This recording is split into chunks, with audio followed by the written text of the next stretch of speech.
সবাইকে সামিয়া গার্ডেন নার্সারির পক্ষ থেকে স্বাগতম। আজকে আপনাদেরকে একটা জিনিস দেখাচ্ছি।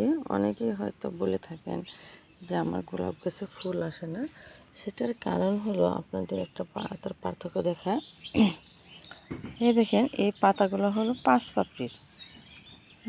1 2 3 4 5, কিন্তু একই গাছে দেখেন নিচের পাতাগুলো ছোট, প্লাস দেখেন 7 পাপড়ি।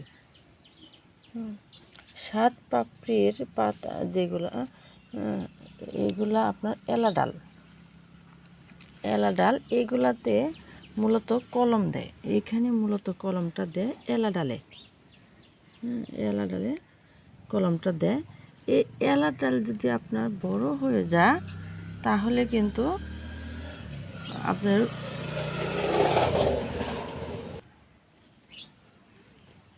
দেখেন আমি এলা ডালটা তুলে ফেলছি। আপনার এলা ডাল খেয়াল রাখতে হবে। হাইব্রিড গোলাপ গাছে যদি আপনি নিজে কুশি দেয় এবং 7 পাপড়ি হয় তাহলে বুঝবেন এইগুলোতে কখনো ফুল আসবে না। এই এলা ডালে কখনো ফুল আসে না, কিন্তু এটা গ্রোথ প্রচুর, যে কারণে এলা ডালের ভিতরে কলম দেওয়া হয়। কলম দেওয়া হয়, এটা তো হবেই না। যে যে গোলাপের কলম দেওয়া হয়েছে ওই গোলাপটাও কিন্তু আর হবে না, কারণ সব খাদ্য ওই এলা ডাল নিয়ে নেবে।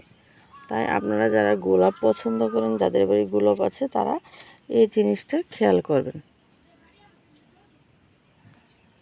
ধন্যবাদ সবাইকে। আমাদের ভিডিওগুলো সচেতনতামূলক এবং জ্ঞানমূলক, শিক্ষাভিত্তিক। যদি আমাদের ভিডিওগুলো আপনাদের ভালো লাগে থাকে, অবশ্যই ইউটিউব চ্যানেলকে সাবস্ক্রাইব করে বেল বাটন ক্লিক করে দিন।